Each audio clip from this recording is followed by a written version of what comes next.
Welcome back to my channel. Today I'm going to be doing an Honest Moms review about the Toniebox. Don't know what the Toniebox is? I didn't either. It's this adorable little speaker that has these little characters. It has followed me around the internet for months and I could not get it off of my Facebook. So at first I had no idea what this was. I didn't know if it was a speaker, if it was some top super secret mom hack that I was not aware of, or what, a game. So I decided to do some research. I did not find a ton about it. It was like the ads were very like, oh, this is so awesome, you should get it, but it didn't exactly tell you what it was, which is really annoying. So today I'm going to be breaking down the pros and cons for you, and I'll let you know if it's worth the hype and the hefty price tag that comes with it. All right, so this little cute cube right here is the Toniebox. It's a soft, squishy, screen-free audio player designed for kids. And the target age for this is 3 to 8 years old, but younger and older kids can still enjoy it. Instead of buttons or touchscreens, it uses these adorable little Tony characters. For example, little princesses and Disney characters and little monsters that are preloaded with songs and stories, and they run between 30 minutes and an hour long. So let's talk money, money, money. The Toniebox itself is about $100. Yep, just for the box. And then the Tony characters cost around $18 each.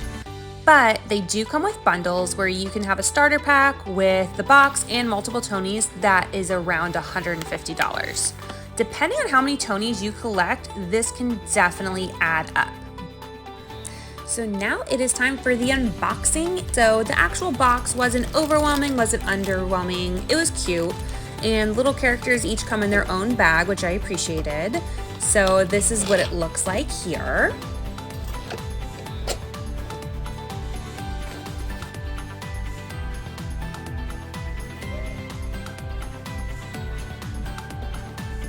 Okay, so after having the Toniebox for a couple months now, I'm gonna go over the good and the not so good and give it my final overall rating.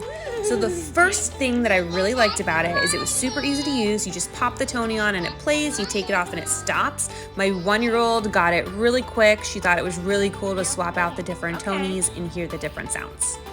Another thing I really liked about it is how soft and durable it is. This thing can survive a toddler.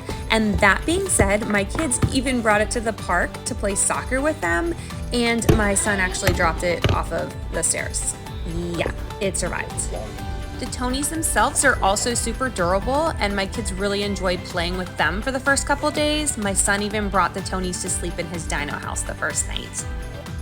I do like the simplicity of it, and I do think the sound quality is pretty good without being too loud. It's super easy to change the volume. You just press the little ear for it to go lower and the bigger ear for it to go higher.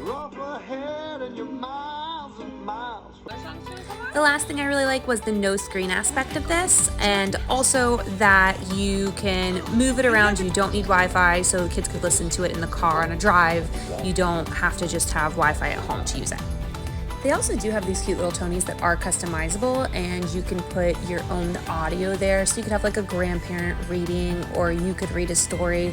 I will tell you, this is not like super user-friendly. My mom tried to load it and had some trouble. But I really like that concept, and I like that you can personalize it. I also do love that they have such a wide variety of Tonys, and they're constantly coming out with new ones. And now on to the not so good. I'm just keeping it real here, guys. The price. Oof. Each Tony costs $18, and you know your kids are gonna get sick of one Tony in a couple days. So the price adds up really quick. Even the carrying cases, they have carrying cases out there, and it just can really add up. And also, for only 30 minutes to an hour of content, $18 is a lot. Honestly, for that cost, I'd expect the Tonys to help me do the dishes. Spoiler alert, they did not. I would much rather spend that money on like a Netflix or a Disney Plus subscription. And that would be like a month of movies instead of just, 30 minutes to an hour. In my opinion, Alexa kind of outshined the Toniebox. So I snagged an Echo Dot for $20 on Black Friday, and my kids love it way more. My son asks Alexa to play all these different songs he knows, then he'll just make up stuff like hamburger and hot dog song, and she has a song for it. Or we'll ask Alexa to tell a joke, and she'll do it. So I just think Alexa does a lot better, and also plays the same songs that the Tonieboxes have for free.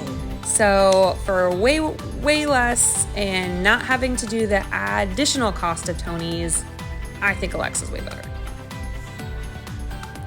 Also, to change songs, I wish they had a button like the little ear. Skipping songs requires like a full-on smack. To change the tracks, you have to bump the side of the box hard. So I actually had trouble doing this, like had to bump it several times for it to change. And my 4-year-old manages to get it about 50% of the time. The other 50% of that, he is tapping it into oblivion. So I wish that would be an extra control. I don't think that's very user-friendly. So, you know. And finally, my last con is the novelty wore off fast. Yeah. So my kids were obsessed with it for a few days, carried it around, kind of fought over it, changed the different Tonys, and then it dropped down to them listening to it about once a week. And now, months later, it just sits in the playroom collecting dust. And I have tried to get them to do it, and they would much rather play with the Dino House or play with other things. So it's starting to feel like my forgotten Tamagotchi from the 90s. All right, so my final thoughts about the Toniebox. I personally do not think it's worth the hype, and I don't think it's worth the hefty price tag. If your kids are super into Disney, love the stories, maybe. My kids aren't. I much rather prefer the Amazon Alexa for songs. They love that thing. So my overall rating on this would probably be a 4 out of 10. I won't be getting this again. The characters are just too pricey. All the reasons I gave you before. So yeah, 4 out of 10 for me. Wah, wah. Anybody who has the Toniebox, I would also love to hear if you have a different opinion than me. My rating was a 4 out of 10. Would love to hear in the comments what you gave this product. Thanks for watching. Make sure you like and subscribe for more reviews. Thank you for your support. Bye!